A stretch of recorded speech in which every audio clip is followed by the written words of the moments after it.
Assalamu alaikum. A very good morning, dear students, and welcome back to your biology class. And this is your biology teacher from United Public School. So, students, in our last session, we have started our new chapter, that is adaptation in different ecosystem.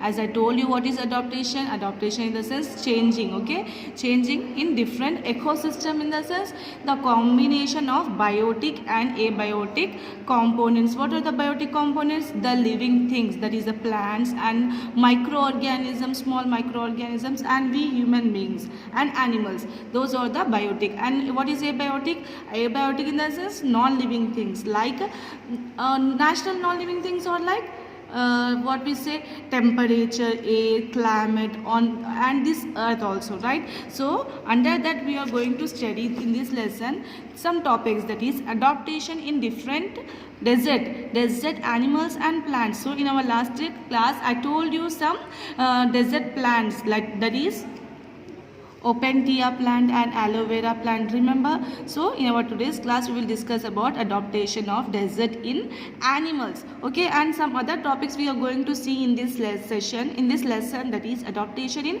aquatic ecosystem. That is aquatic ecosystem, they have two types, that is marine aquatic ecosystem and freshwater ecosystem. And under this ecosystem we are going to study about plants as well as about animals in different section, okay, and other some examples of adaptations also we are going to study. So what are the adaptations seen in desert plants? That is opentia. In our last session we have completed this. Opentia, it is a type of plant that leaves are converted into spines. The leaves are converted into needle like structure, that is spines, okay.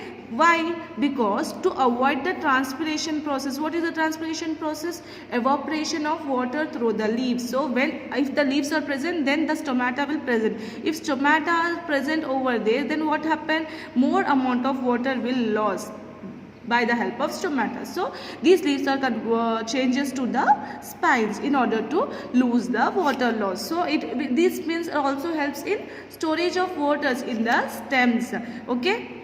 The storage of waters in the stems in a special tissues is known as succulent stem. The particular name was also given, that is succulent stems. And also desert plants, some other kind, in the sense aloe vera. It is also a desert plant which is also known as xerophytes. And bamboo tree, remember, that is the swollen trunk.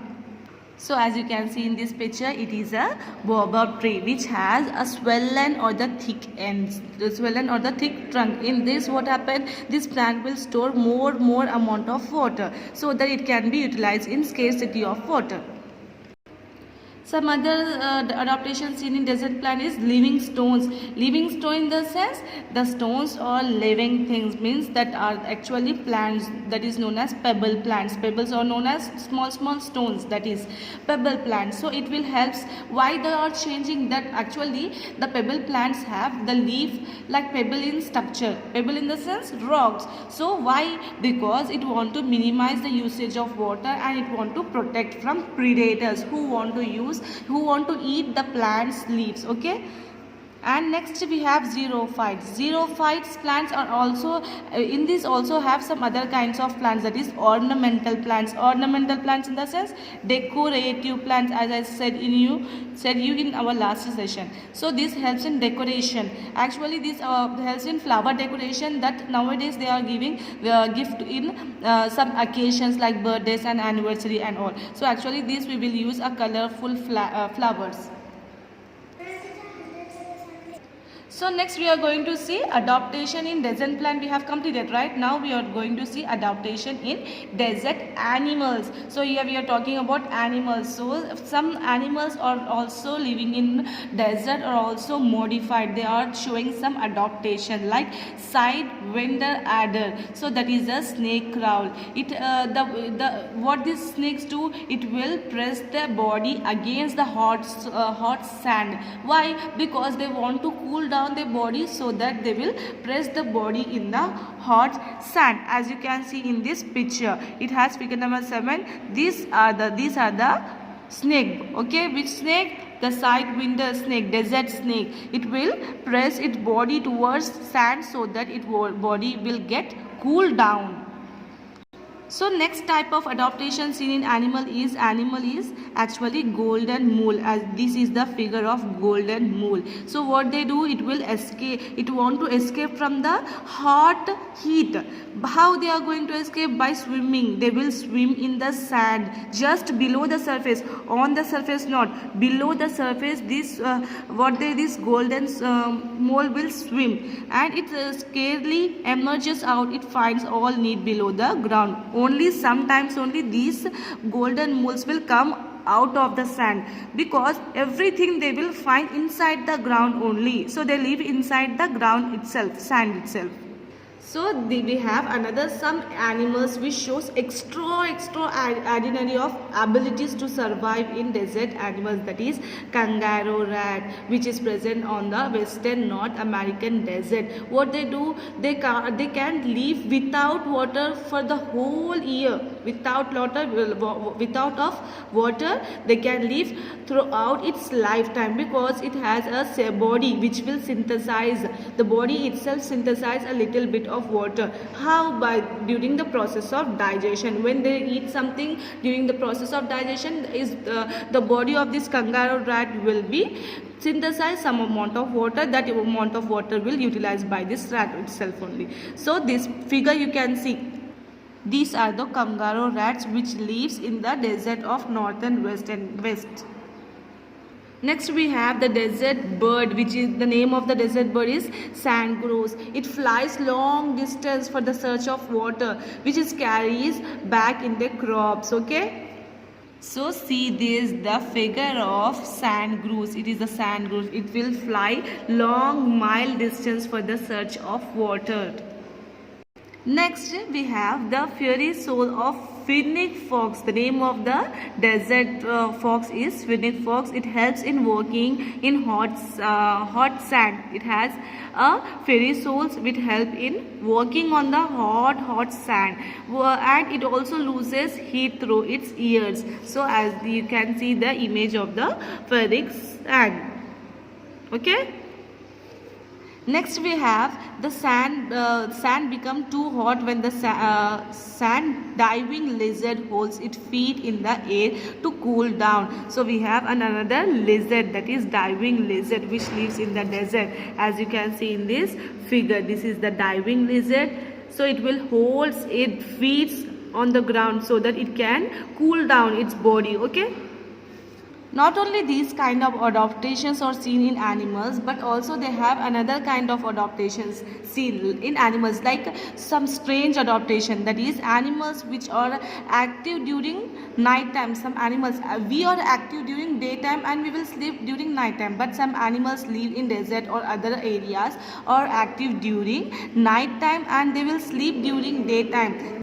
Such animals are called as nocturnal. So these creatures, what they do, they have a highly developed sense of hearing and smelling. So they are the specially adapted to eyesight to see well in dark. So they are not only having sense of hearing, or also having better smelling, and also having a strong eyesight to see in dark. So these are animals like bat emit a highly pitched voice. The animals like bat, they have high pitched voice sound which monsters of object to find prey. So they can find the prey and protect from predators. So rats, cats, bats, wolves, or the nocturnal generally seen in our surrounding. This kind of nocturnal animals we can see in our surrounding, isn't it?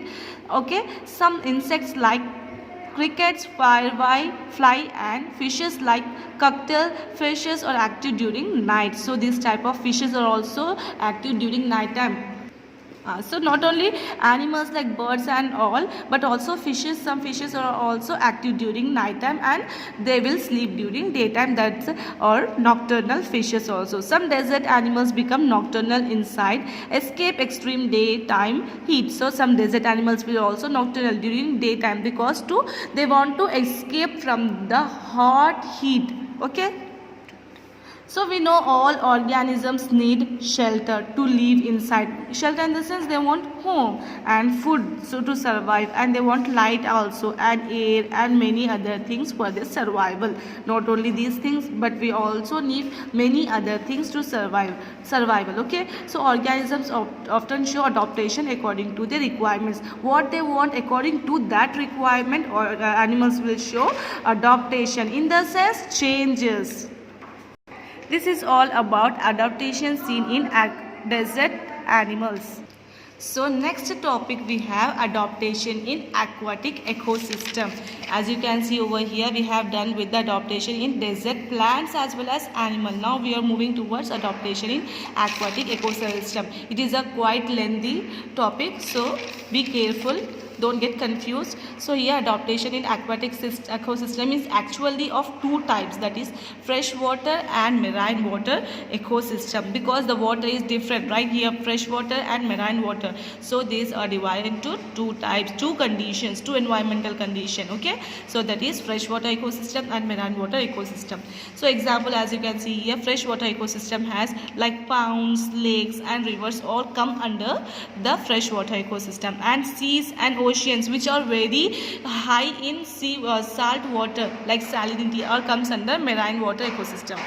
So actually what is the difference between these two types of ecosystem? Actually this freshwater ecosystem consists of only 3% of salinity, in the sense salt percent, but this marine water it contain a more amount of salinity, means more than 3% of salt is present in this type of ecosystem, is known as marine water ecosystem.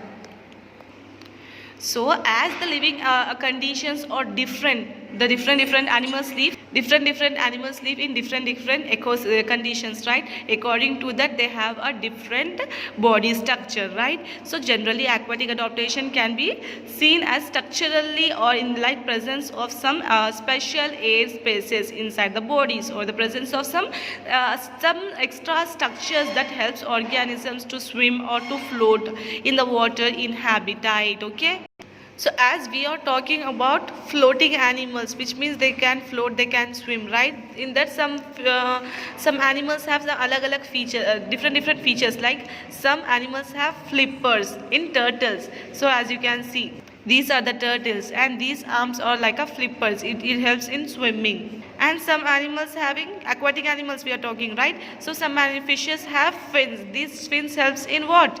Right, floating, swimming. So this is the different structures of fins present in fishes.